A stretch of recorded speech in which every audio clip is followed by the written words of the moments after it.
You wanted the best. You've got the best podcast. The hottest podcast in the world. The Chris Voss Show, the preeminent podcast with guests so smart you may experience serious brain bleed. Get ready. Strap yourself in. Keep your hands, arms, and legs inside the vehicle at all times, because you're about to go on a monster education roller coaster with your brain. Now, here's your host, Chris Voss. Hi, folks. Chris Voss here from the ChrisVossShow.com, the ChrisVossShow.com. Hey, coming here with another great podcast. We certainly appreciate you guys tuning in. Be sure to put your arm around that friend, neighbor, relative. Tell them to subscribe to the Chris Voss Show and join the wonderful family that loves you but does not judge you. The best kind of family there is. Go to youtube.com/Chris Voss. Hit the bell notification button over there. Go to goodreads.com. See everything we're reading and reviewing over there as well. Go to all our groups, Facebook, LinkedIn, Twitter, Instagram, the big LinkedIn group, 122,000 people over there. Our LinkedIn newsletter, that thing is killing it. People love that thing, and it just keeps growing like a monster.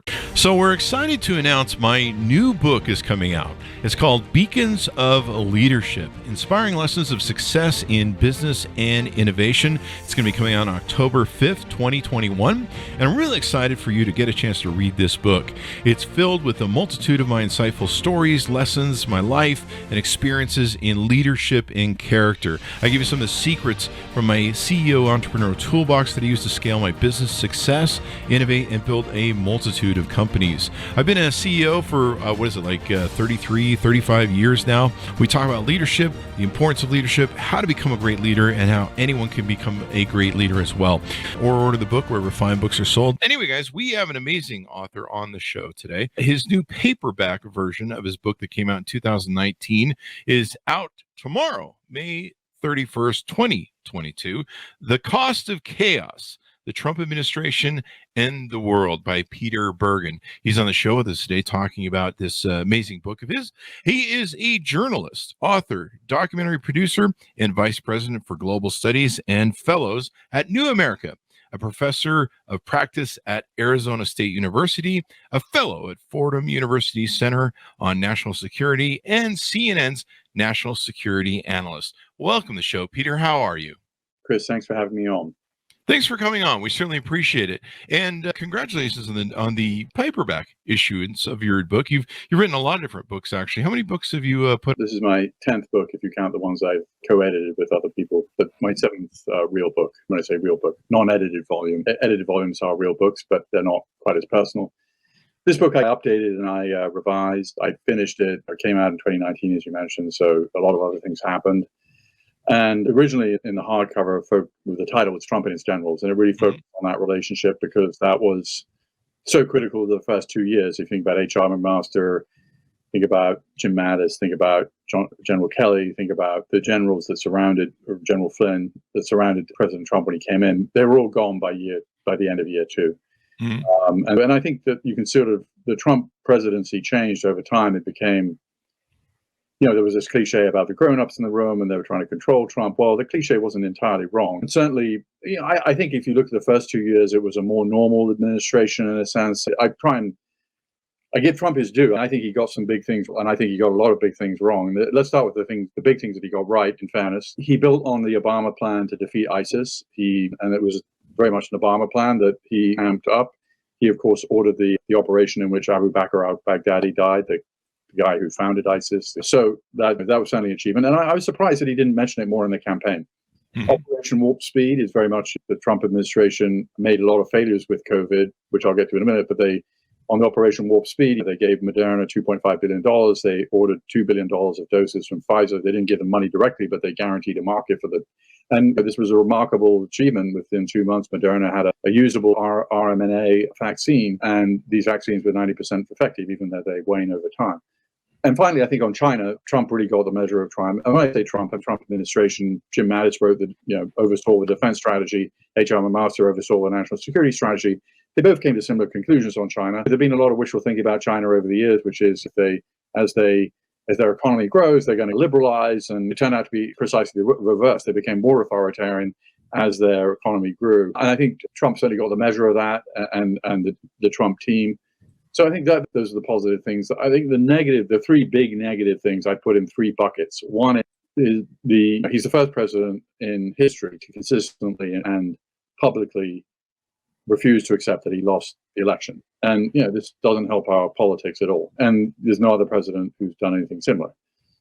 The second area, I think, with COVID, and I'm quoting here Dr. Deborah Birx, who was his coronavirus coordinator. She told the congressional committee that 30 to 40% of the deaths under President Trump could have been saved with different policies. And that's 400,000. So doing rough math, it's about 130,000 lives. And he didn't model good behavior. He almost never wore a mask. He denigrated mask wearing before the vaccine. It's hard to remember, but the only way you could not get the virus and in a pretty bad way was social distancing and mask wearing. And he didn't federal guidance on masks. He denigrated masks. He encouraged social distance, getting together long before it was really safe. Famously, he said, "We're going to be together for Easter," early in the pandemic, and said a lot of misleading things about the pandemic.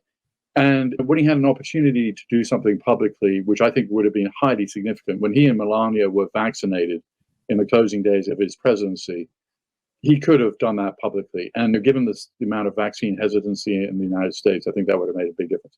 And then the final basket, I would say, is, Trump came into office saying that he was a great deal maker. I don't think, I think the deals that he got involved in did not work out well. Beginning with the Afghan deal, the Taliban got everything they wanted, and we, the United States, got nothing. And of course, it was Joe Biden who went through with the deal, which I think was a big mistake. But here we had the Taliban. The UN issued a report on Friday, in fact, saying that Al-Qaeda and the Taliban are very close. They say, this is an astonishing statistic, of 41 cabinet officials and senior officials in the Taliban government under UN sanction. There's no government in the world that I can think of where that's the case. This deal was a terrible deal. We got nothing from it. Taliban got everything they wanted, which is the country. They remained allied to Al-Qaeda. They didn't involve the Afghan government in peace negotiations. So that was one bad deal. Another bad deal was the whole the love letters that were exchanged between Trump. 27 love letters and 3 meetings didn't produce a relationship that actually produced results. And in fact, the North Koreans continued with their program, continued testing short-range ballistic missiles, and they're in a better place they were before Trump came into office. And the final deal that I think was pulling out of the Iran deal really was a mistake, because according to Trump's own intelligence agencies, the Iranians are really sticking to the terms of the deal. Jim Mattis, but his own Secretary of Defense, was asked a very direct question by Senator Angus King in congressional hearings. Do you think this Iran nuclear deal is in the interest of the American people and national security? Mm. And Mattis had a very simple answer. He just said yes. He didn't say anything more, because, of course, the more he said, the more he pissed off his boss. But there was a widespread agreement based on intelligence that they were sticking to the agreement. Trump pulled out after John Bolton came into office as the national security advisor. And the Iranians went from enriching 4% uranium, which is the agreement and the deal, up to 20%. Now, 90% is what you need for a nuclear weapon. But the point is, they started, and they're closer to a nuclear bomb today. In fact, they probably have enough uranium for a nuclear bomb already, according to some reports. I think if you take that all together, I characterize this as the most incompetent presidency of the modern American era. Because what is the president? What's the commander-in-chief got to do? The commander-in-chief, his main job is to make the American people safe, and his policies on COVID. Look, when I finished this book, by the way, when I did the hardcover, I said, look, the president, Harry Truman, his reputation has greatly improved over time. He took hard decisions, dropping the atomic bomb. David McCullough did a big biography, and I think that shifted people's views of Truman. So I asked the question, is it possible, and this is in 2019, is it possible that Trump, unlike every American president, he never served in public office, and he never served in the military. Every other president's either been in the military, served in public office, or done both. And so he came in, and I asked the question, is it possible that his reputation will improve over time? Because he was getting something, I thought, at the time. Mm-hmm. And but I think the denialism around the election is something that no other president has done. And I think, and then Trump never does any homework. He never trusts experts, and he always goes with his gut. And that might work in a Manhattan real estate deal, but it does not work when you have a complex crisis. Yeah. It doesn't produce good public policy, and it didn't. That's not my opinion. the people who were serving him in the public health realm, found him very difficult to deal with because he wouldn't accept kind of basic facts around the pandemic. Anyway, well, in his real estate deals, you don't really need to accept basic facts. You just go file bankruptcy when it doesn't work out. well, yeah, and his approach worked fine for a family real estate company that wasn't that big and they were even that successful. But and the reason I think that it's important right now to be having this discussion is not his. If you look at polling data, in February, 54% of potential Republican voters, according to a poll by CNN, said they would vote for Trump.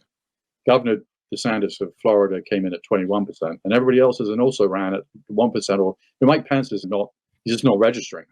So I think it's as likely as warm weather in Mar-a-Lago this summer that Trump will run. And by the way, that would be a pretty good way of.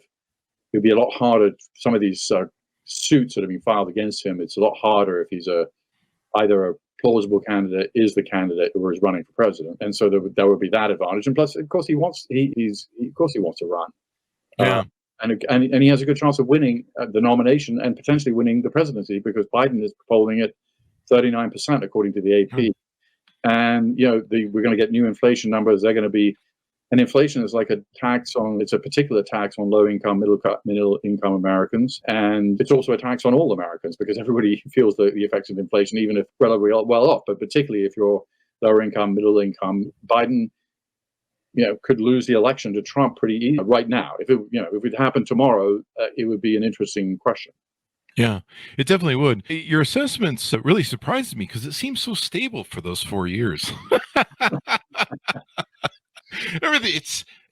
Really, there was stuff going on behind the scenes. So let me touch on a few things. I noticed you guys changed the title, I think, of the book from the hardcover to the paperback. What was the reasoning behind the hardcover was called Trump and His Generals, and I think the subtitle was The Cost of Chaos. Let me double check. My COVID brain is. Yeah. Trump, so the hardcover was Trump and His Generals, and the subtitle was The Cost of Chaos. And that was really the first 2 years. The book was really about the first 2 years, or maybe first 2.5 years. So, but I was able to revise this, and we thought that the Trump and His Generals wasn't really an accurate account of what was in the revised version, which is substantially updated and revised. So, do you cover the? Let's see. You covered the Iran thing in there too, as well, and then pulling another thing. It looks like you basically talked about Jim Mattis as general, John Kelly, H.R. Master, and what they went through. And then, do you cover Milley in the updated version of the book? Or yeah, because I work at a think tank, New America, which you mentioned in the intro. And one thing I thought it would be an interesting research project to track what retired and active duty 3-star and 4-star generals, officers were saying about Trump, because we have a tradition in the United States of retired 4-stars. The more senior you are, the more you stay out of politics or try to. And Trump really changed that. And it wasn't the insurrection on the Capitol Hill that really changed it. It was the events on June 1st at the White House, where for the first time since General MacArthur, one of Trump's heroes, cleared a group of men who were camped out when President Hoover was president. It was the first time that armed force had been used against protesters outside the White House. And I think that was really an inflection point. General Milley was in uniform going to this photo op with, he apologized for it very clearly 3 days later. He did a graduation commencement speech on video for National Defense University. And he said, look, it was a mistake for me to, and all the kind of chiefs, the active duty chiefs can't directly criticize Trump, but they all released statements saying we defend the Constitution. They made it very clear. And my team and I counted about 300 statements about Trump by 3 stars and 4 stars. The reason we cut it off at 3 stars and 4 stars is to get to a 3-star position or a 4-star position. Usually it's quite hard, but a lot of 1 stars. And so we kept it at that level. These are the leaders of the U.S. military and there were about 300 statements. 250 of them were critical of Trump. And a lot of them came on. And what was very interesting, Chris, after the White House incident where he held up the Bible and the protesters had been cleared, was Admiral Mike Mullen came out and criticized Trump by name. Now, Mullen hadn't said anything about Trump at all. He was a former chairman of the Joint Chiefs. John Dempsey, another chairman of the Joint Chiefs, had never said anything about Trump publicly. Powell came out. Colin Powell now, of course, just recently died. Colin Powell came out very strongly against Trump, and it had made other public statements. But you had a bunch of very senior retired officers criticizing Trump, and then also active duty criticizing him obliquely, not by name, but saying, hey, we protect the Constitution. So I see the White House event as being the kind of moment when he lost the military. And this is the guy, I wrote a book called Trump and His Generals, because when he came to office, no modern American president had an active duty 3-star on his staff, HR McMaster, as a national security advisor, and a retired 3-star General Mike Flynn, who McMaster succeeded. Mattis, a 4-star at Defense. John Kelly, a 4-star retired at both at Department of Homeland Security and Chief of Staff. So, but the military turned against Trump then, and so when the January 6th insurrection thing happens, the General Milley, I'm just responding again to the question about Milley, released a very unusual public statement. He sent a note to the 2 million members of the armed services, which is the active duty, National Guard, and Reserve, just saying President Joe Biden is going to be the 46th president of the United States, and we don't condone any of this insurrection. And this is a guy who came into office very much besotted by the military. He wanted to have a big military parade in Washington. He went to a military-style boarding school in Vietnam when he was a teenager, and then, of course, avoided service in the Vietnam War. But he's always been very interested. General Patton, General MacArthur are two of his heroes. And he really lost, I think, the support of a lot of the senior officers. Do you think that in the last days of, I think after he lost the election, they installed a couple of his goons to head over the Pentagon, and the move almost looked, to a lot of people that were watching and reporting it, the move almost looked like he's going to try and seize the government. He's going to pull a coup. Yeah. You've been watching, I think it was H.R. McMaster was his first general, and you watched how corny it was to have him announce it and talk to him on some couch. I think it was at Mar-a-Lago in the Trump Tower. And you could just see the kid-like adulation of authoritarianism in Donald Trump. I've got my generals or something. There was a comment that he made about that. That was just, well, he definitely referred to them as my generals. Of course, I don't think I think he misunderstood a lot of what the U.S. military stands for, because the U.S. military is not an authoritarian. It's not in the business of supporting authoritarian leaders, and they swear an oath to the Constitution, not to a particular president. Mm-hmm. And so I think he really misunderstood. I don't have this in my book, but Mark Esper, who was his Secretary of Defense, who did come out with a book recently, talked about Trump wanting to shoot at protesters. This is somebody who didn't understand the ethos of the military is very much opposed to the kinds of things that some of the things that Trump wanted. And I think he just misunderstood the military. He hadn't been around. He had no experience really of the military. Going to a military-style boarding school doesn't mean that you understand the ethos of the U.S. military. And he didn't serve in Vietnam.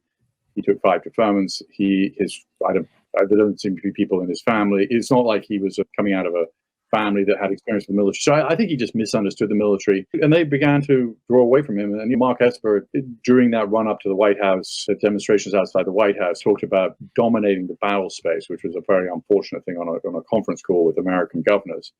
But he himself, I think Esper, who was a West Point graduate, shortly after that White House event, said, hey, there's no world in which the Insurrection Act can be invoked against these protesters. And I think he, like pretty much any other person who served in the military at any level who became part of this administration, put some distance between themselves. And I think you used the word goons about people that Trump put in at the end. He wasn't putting in goons, I don't think. Yeah, I know. And Mark Esper, he's a West Point graduate. He had served. Yeah, he's not. I mean, I'm just saying, he's certainly in normal administration. He never would have become Secretary of Defense. He wasn't Jim Mattis. And then there was also Chris Miller, who's a retired special operations colonel. He was also promoted after Esper was fired by Trump.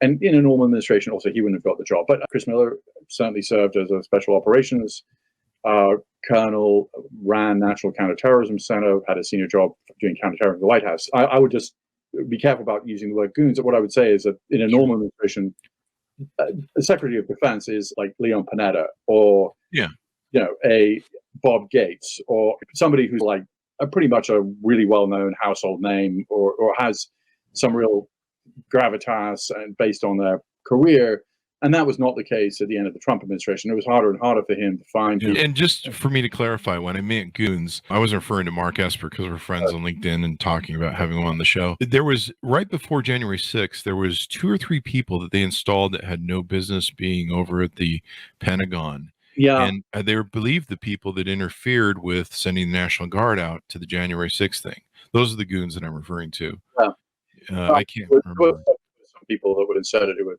Trump loyalists who were, Yeah. And the question was, a lot of the press was saying, what are these guys over there doing? Why would you send these guys in the last few days of your presidency, last couple of weeks of your presidency? What are they mucking about? And I think one of them was the author of the order that told the National Guard to stand down on January 6th, or to make it so that the response wouldn't come there. Well, even on that, there was a good reason why you wouldn't necessarily want. There was a discussion about having the National Guard at the Capitol, and I think there was also a discussion of like maybe it wouldn't make sense for the National Guard to be at this event, because of the message it would send. That turned out to be the wrong decision. But you could also see why, like having armed people around the Capitol, there might be a reasonable debate about that. Yeah. So you talk in your book about how the Pentagon, with some of the generals, they slow walked his stuff. They ran a little interference, and of course he had to deal with the Pentagon. Do you think that really helped keep us from falling to an authoritarian takeover, that delineation line that we have with the Constitution, and where our military people do say allegiance to whoever the presidency, the commander-in-chief, but it is also to our Constitution. And I believe that is the be-all and end-all, the Constitution part. Yeah, I think the military turned out to be a big break on any plans that Trump might have had to stay in office. They just weren't going to go along for the ride. And also the judiciary as well. Yeah.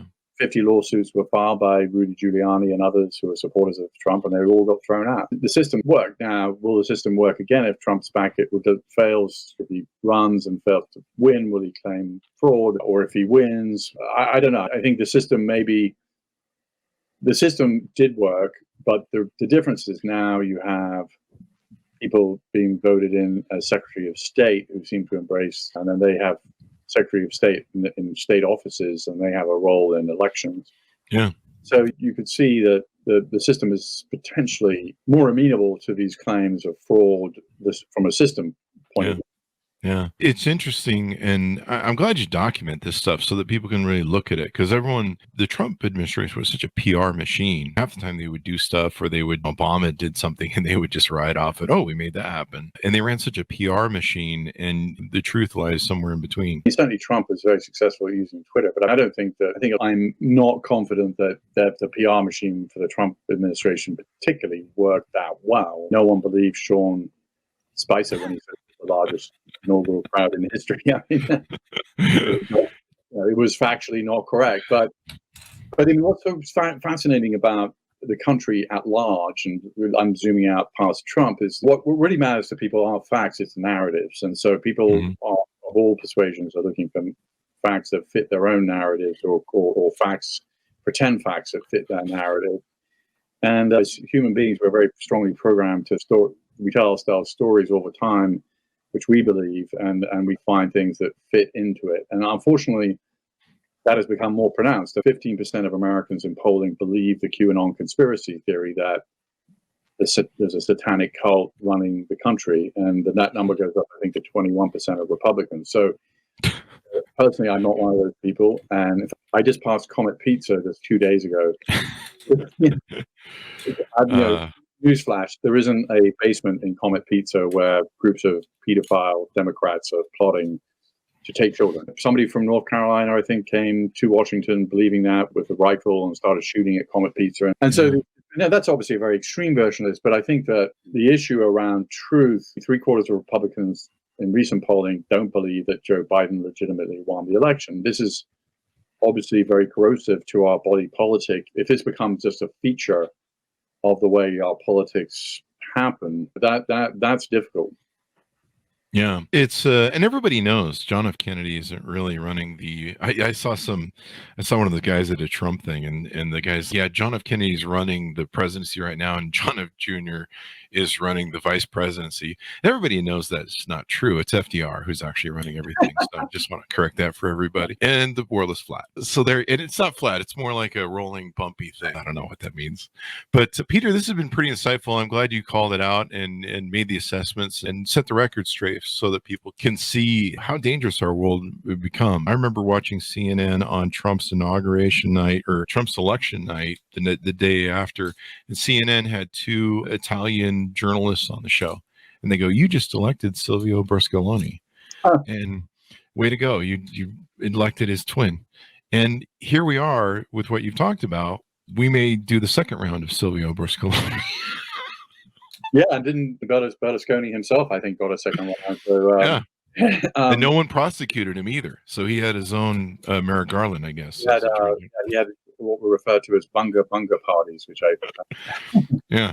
But one thing I think in Trump's defense, I would say is I thought it was fascinating that George W. Bush gaffe about and Trump didn't make this huge unforced error that George W. Bush did make in Iraq. I'm not quite sure what that means. Every president, we have a very strong presidency. It's an imperial presidency in many ways, and the commander in chief. There's a reason why it's important about who we put in, who we vote for. But yeah, let us see. 75 million Americans voted for Trump. He's very popular still in lots of parts of the country, and the Democrats need to. One of the easiest things in politics is to say we need better communication. I don't think that's. I think what do Americans care about? They care about inflation.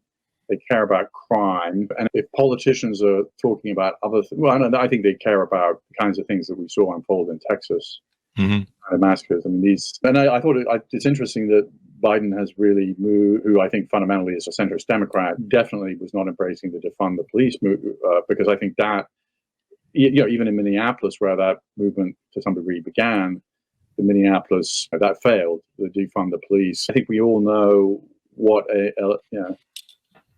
Let me ask you this, based on your book and your assessment in writing the book, and of course, going back and reconciling after January 6th, because that's a hell of a seminal moment. I think your book came out in December 2019 on the hardback. Yeah. Do you think that if Trump were to win election again, or let's say, for instance, the House of Representatives in 2022, the GOP takes the House, appoints him Speaker of the House, they impeach the vice president and president like they've talked about doing, reinstalls him. Do you think if he gets the presidency again, are we going to be even more in danger than we were as his original presidency? Well, I think that's a loaded question, and I'm going to answer it in a different way, which is if you do the thought experiment where COVID hadn't happened, I think Trump would have comfortably won. I think you're right. Yeah. Yeah, I think, and then this all the kind of denialism about he would have won. It would have been a kosher victory, and I think it was his kind of incompetence. When I wrote the hardcover, one of the conclusions I said was like every president since FDR has said something really big happened on their watch, that they either rose to the occasion or they didn't. And even Bill Clinton had a mostly pretty. But I grew up on his watch, and he had the embassy attacks and the USS Cole. He responded. George H.W., of course, had 9/11. George H.W. had Saddam invading Kuwait. Usually there's a crisis, and the presidents are graded on how they respond to the crisis, not just like to what business as usual. And so if you go back to the end of 2019, Trump seemed to have some wins and some losses, but he wasn't the guy that, failed rather dramatically on the COVID pandemic, and he wasn't the guy who consistently pushes this, terrible lie that we election. And that makes him a very different person. And I think anybody listening to this can draw their own conclusions. One thing that always used to bother me was who wrote the book Fear? It's one of the Watergate people. Woodward. Yeah, my brain's gone out the door. And either Fear or one of his recent books, I think it was his last one with Trump. Trump would say, "You will know me in the second term." And he kept saying that, and that used to just make my skin crawl. And I agree with you. I think Trump would have won. I think Americans care about their pocketbook more than everything. That's why people vote for fascism and authoritarianism. The trains run on time. Yeah, well, that's a complicated question. There's a whole set of circumstances why Mussolini did well in Italy and why Hitler did well in Germany. But yeah, they came out of the Great Depression, right? So, front and center all people's concerns at the time. But we're not in the Great Depression right now or anything close. It could be. We're going into a recession, so and Well, gas yeah, is $9. people Yeah, blame the person who's the president for the yeah, economic situation, but for which, of course, easy money from the Fed and COVID itself and supply chain issues in China and the invasion of Russia into Ukraine, all these things are because inflation is happening everywhere. It's not, it'd be one thing if inflation was only happening in the United States, but it's a global phenomenon. yeah. So it's hard to say, but Biden will get stuck with it. And he knows that. And that's what did Jimmy Carter. And if I was a betting man, I would say, that right now it's highly unlikely that Biden would win in an election against Trump if it was today. Yeah, I don't think he would win. I don't think he's going to win no matter what it is. And I'm a moderate Democrat. And I was thinking very heavily the other day that Jesus, this is turning into like the Jimmy Carter era. And then I don't know. It's really interesting to me. He's a good president. He does what he's supposed to do. He does the empathy thing. But it's almost like we've become a nation that embraces people like Trump. We're the Kim Kardashian, Jerry Springer sort of nation where we want white trash politics as opposed to just somebody do the job well. And sometimes I wonder if that's going to be our downfall. I don't know. I have always found Neil Postman, who wrote Amusing Ourselves to Death, Public Discourse in the Age of Show Business. Neil Postman wrote this in 1985.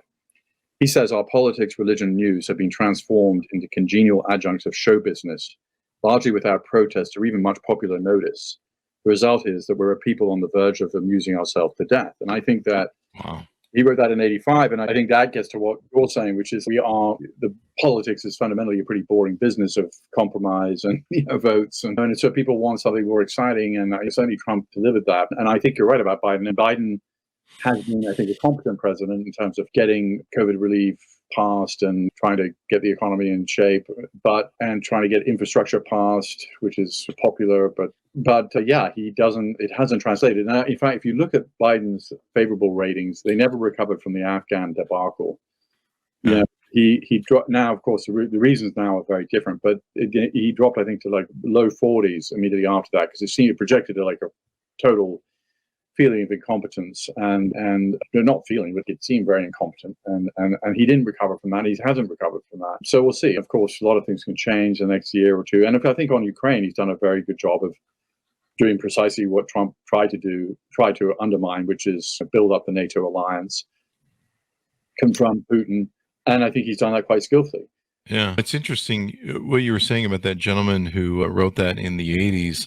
I was just looking up here, when was Newt Gingrich Speaker of the House? And it was in the 90s. He sure nailed it because I think that's when some of our politics went downhill on the hill. Newt went out of his way to blow up what he saw. Part of this, I think, is about the Cold War, which is there was such agreement between both sides of confronting the Soviet Union that papered over a lot of our differences. But yeah, I was a relatively young reporter covering Capitol Hill for CNN. We were making a documentary, and back in the day, the Speaker of the House would get like 3 people to his press conference, and Newt Gingrich got 300 people journalists come to his press conference, and he was a phenomenon. He was planning to really blow up the old system, which was the Tip O'Neill, Reagan.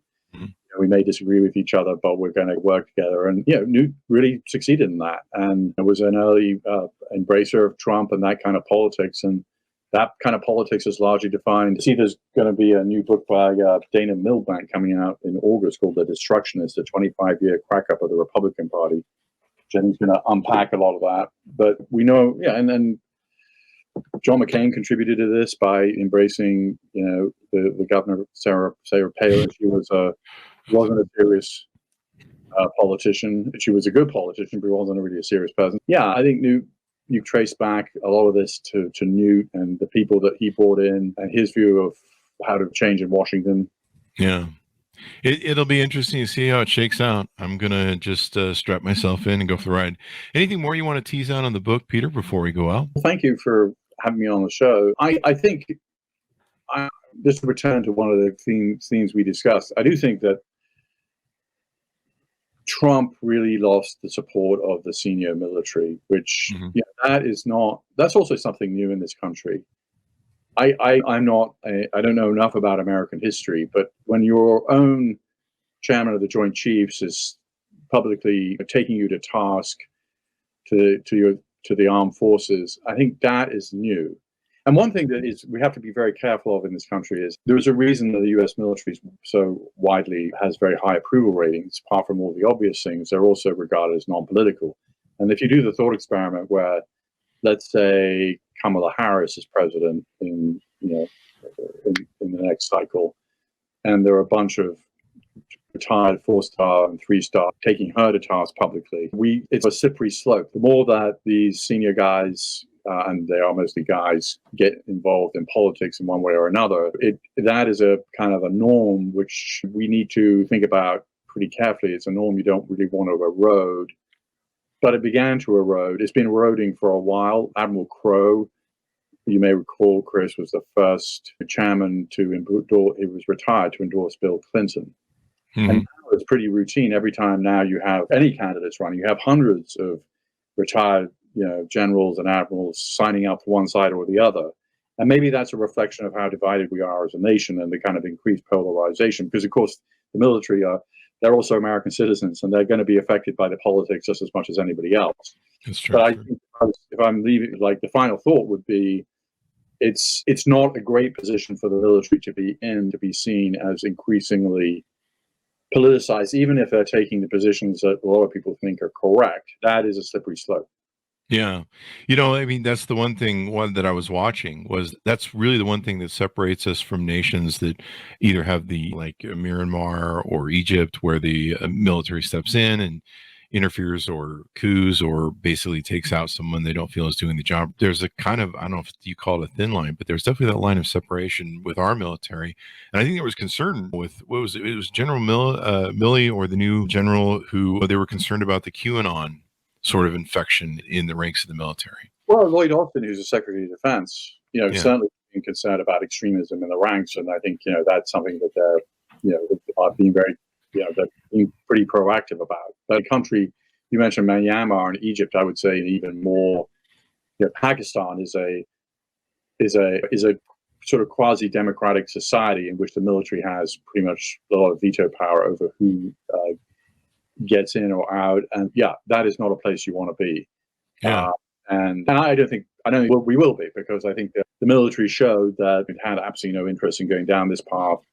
They swear on a Constitution, not to a person. It was very chilling to hear General Milley. It was recounted by someone say at Biden's inauguration, we landed the plane, and he was sweating it up until that moment. And then I believe General Milley had also told the Pentagon people to stand down in case there was a call for some sort of, much like what echoed with what they did with Nixon when Nixon was drunk walking around the White House talking to portraits of Washington and Lincoln. And so I don't know if you touch on that in your book. No, I don't. I'm aware of the reporting. I don't know.